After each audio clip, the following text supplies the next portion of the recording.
Good evening, everyone. This is your evening news recap, your night in the news podcast on all the news that I come across throughout the day, giving you my take as somebody who aspires to be a politician in the near future. Hopefully, all you guys are doing wonderful. Hopefully, all you guys are well. Today is January 13th, and it is Tuesday. Hopefully, all you guys are having a wonderful week so far. I know a lot of people are heading back to school this week. I head back next week, unfortunately. I know school kind of does suck, but hey, that's what you got to do. Of course, I'm in college though, so it's a lot less bad than it is for high school and all of that. Outside of that, though, hopefully all you guys are having a wonderful week so far. If you're new here, please consider subscribing. All the support would be really appreciated as we are trying to reach 1,000 subscribers on YouTube by this summer. And if you're on Substack, please consider subscribing as well. All funds go to me. It's $8 a month. Helps me pay for the things that I need to pay for in my life, like my groceries, like my clothing, like all of that. Outside of that, though, hopefully all you guys are doing wonderful. Just an update on the computer situation, as I finally have an update on that. I talked to the people who are fixing it today. They did the diagnostic and everything, and they figured everything out and how much it's going to cost. Going to be a pretty penny, of a big 250. But hey, that's just how it goes. I'm just excited to have my computer back and be able to work at the rate that I like to work. Um, Outside of that, though, um, that's about all the update I have on there. Hopefully, we can get it done before school starts in about 7 days, but we'll have to wait and see. Um, with that being said, though, let's get into today's episode. Any donations are very much appreciated, but you don't have to. Anyways, let's get into our news and history. For those of you who are new here, we've been doing this New York Times news and history article essentially every day. We talk about history, the news on this day historically. This is from when Amelia Earhart flew from Hawaii to Oakland, California in 18 hours despite fog.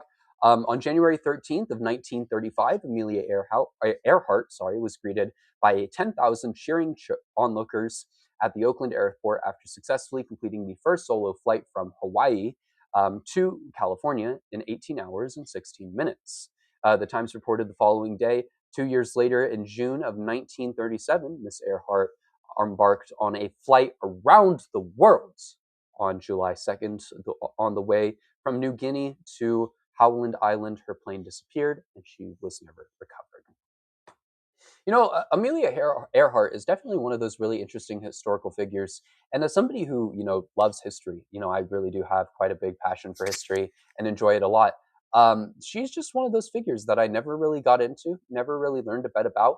And maybe I should. I probably should, in all honesty. But she's just been, one of those figures that I never really had any interest in and never really learned about at all. And that's just my experience. I don't have a lot of knowledge on her as a whole. I'm a lot more interested in, eras like the Napoleonic eras, the Russian wars, World War II is a big one. American history as a whole is a big one for me. And there's a bunch of other areas and countries that I'm really interested in historically wise, but she's just not someone I know that much about. Outside of that, though, let's get into today's episode as we go into the actual news from going on in today. Moving on into the Trump administration segment, the first topic we have today is the Trump EPA will no longer consider lives saved when setting pollution impacts going forward. A new report from the New York Times has announced that the Environmental Protection Agency will cease to calculate negative impacts of air pollution in its future rulemaking process and will now only consider industry costs going forward. Since 1999, the main goal of this agency has been to protect human health and the environment, yet this is another attack on Americans' health as a whole, as this will be a rollback of a number of life-saving standards that Americans have had for quite some time. This allows corporations to essentially have less guidelines and less restrictions when it comes to the environment and how they go about things. This is absolutely wild, and it's yet another representation of how far the country has fallen as a whole. This government administration is actively putting profits over your life, something billionaire CEOs have done, for years now. We are really hitting that point of late-stage capitalism, where people are very clearly being taken advantage of, or profits are very clearly being put over the lives of the people, which is a massive issue. This administration would rather you die than have big oil or any other large corporation losing a cent. And it's why all these rich people and companies have, profited so much under this administration and have seen all these tax cuts instead of you.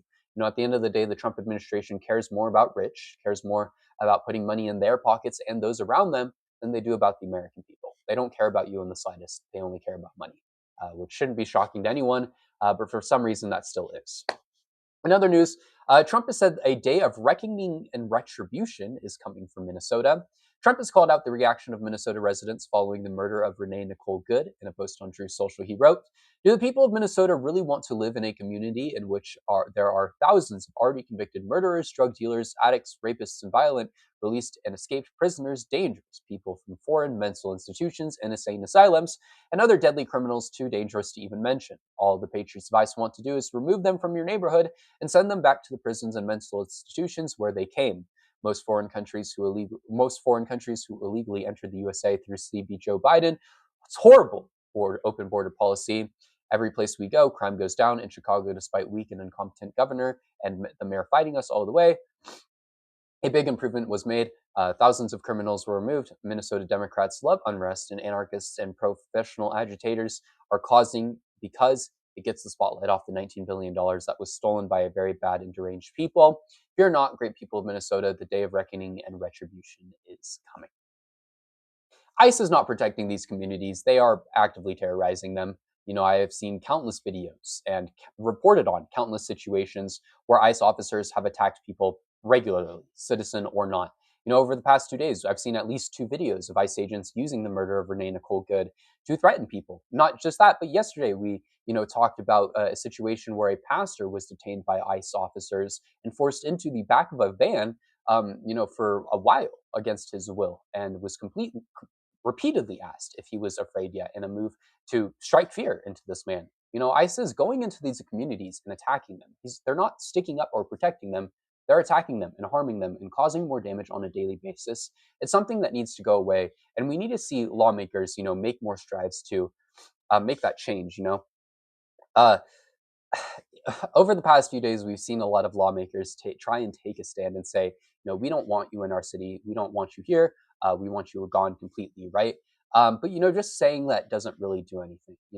If I were, the governor of a place or a mayor of a city at this point, and I wanted ICE out of my city, here's what I would do. First of all, I would make it very clear that any ICE agent who is, committing any violations of the law is going to be impacted legally, and not just make that clear, I would actually act on that. Not just that, outside of that, I would go to these ICE facilities and I would protest with the people around and, the people who are actively protesting, because that's what we need to see from these political leaders. We shouldn't just have these political leaders say, no, stop that. That's no good. No, we should have political leaders going out there and making a stand, making a statement. I think one of the biggest things that someone like, Tim Walz or, anyone else who is actively speaking out against ICE could do is go to one of these ICE facilities, lay in the ground and say, either you are going to run me over or you going to stop what you were doing right here. And sure, that is a insane thing to say. Sure, absolutely. I will admit that myself. That probably is an insane thing to say.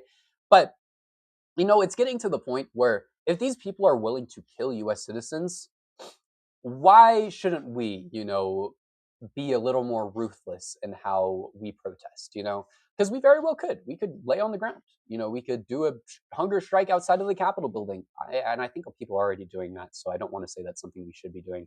I do think that's something people are already doing. But also, like, you should be eating food. I'm very against people, not eating. As somebody who has dealt with eating issues in their life, you should eat. I'm not for hunger strikes. Me personally, I know there's a lot of different things on that, but like, there are things that we can be doing here, and these political leaders could be taking more of a stand than just saying, no, get the fuck out of our town. That, like, in hindsight, that does nothing. All it does is, make the people happy when you tell them what they want to hear, but you're not actually doing what you should be doing. We need to take more action here. Political leaders need to take more action here, and they really need to take more of a stand as a whole. We need change in this country, and we need to remove these people, for committing terrorism, terror in our communities. We witnessed the murder. You saw, everyone at this point has seen the murder of Renee Nicole Good, on their phones. And it's a problem that needs to be removed as soon as possible, because we shouldn't have U.S. citizens dying to agencies being propped up by our own government.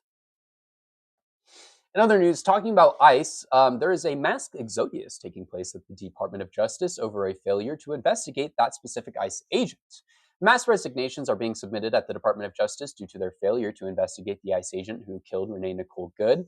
At least six prosecutors who are supervisors at the Civil Rights Division's criminal section have announced their decision to leave the agency. This comes as a senior prosecutor had offered to drop everything that they were working on to investigate this case, including the officer, but was blocked from doing so. Sorry, I still have a cold. I know I talked about this yesterday, but we are still going through the cold. I got sick out of nowhere, runny nose and everything. It sucks. It blows, but we're trying to make it through. So if I do sniffle with my nose, I do apologize. I can't really blow my nose in the middle of a video. But I think it's great that these people are willing to quit their job for this. But it worries me because it allows this administration to put more yes men into their position, which doesn't help stopping this administration from actively destroying our country. It's absolutely insane that nobody's been able to investigate, Renee Nicole's Good's murder. But it really does say a lot about this administration and how much, as a whole, they are lying about the situation to protect the look of ICE or to protect, how ICE appears, which you can't really do. I mean, ICE is already a terrorist organization. They're already seen as a horrific organization by millions of Americans. But hey, um, it's just like, what is the point? At this point, nobody would be shocked if this administration said, "Yeah, we killed someone. What are you going to do about it?" So, I mean, at this point, like, why do they care so much? Uh, they're actively, very clearly, acting as this or trying to act as this fascist government, right? And it's a problem that they don't care about this murder. Yes, absolutely, but like, it is just wild that they won't even let people investigate it. You know, this administration. Nothing shocks me at this point, but it's just like, come on. If it were any other administration, they would have been removed right now. And it's just Trump has to be some other different guy and be so special. It's so stupid. It really is. Anyways, in other news, high school students across the country and in this town in Minnesota are staging walkouts due to ICE. Hundreds of high school students in Minneapolis are setting up anti-ICE school walkouts at Roosevelt High School following the detaining of a special education assistant at their school. One student called ICE's actions like a genocide, claiming that we're becoming like World War II all over again, saying that it was Germany 1930. Many students at the school have had to opt into things like online learning because of the actions and because of the presence of ICE in their community. And many students in these classes in person are being taught things like the chemistry of tear gas, excuse me, sorry, and so many other things relating to how ICE officers operate. Good for these kids, truly. I'm glad to see high schoolers, especially, be educated and speak out. Because so many high schoolers don't know about politics, don't know about what's going on, or don't care about what's going on. I started doing this as a senior in high school, making videos and stuff like this, and it was, definitely very thing.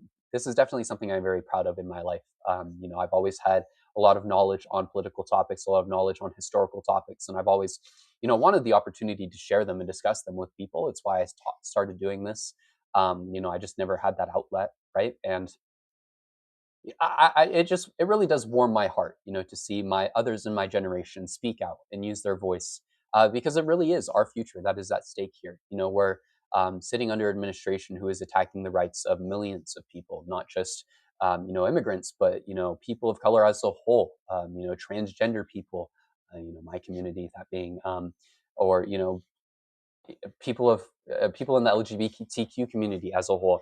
Um, and it's really insane. It's not something anyone should stand for. And it's not just the future of our country that's at stake, but it's the future of the lives of many that are at stake. And it really is just something great to see, that people who are in high school, people who are normally the type of people to not really care about politics and stuff as a whole. It's really nice to see them speak out and call for change. Anyways, moving on into our other news segment for today, the United States military has engaged in another violation of the law. The U.S. military has used an aircraft painted like a civilian plane in order to carry out a strike against drug boats in September. According to the New York Times, the plane did not carry visible munitions and wasn't painted with clear military markings, these tactics of which are highly illegal and considered a crime of perfidy. which prohibits combatants from pretending to be civilians to trick their enemies in order to defeat them.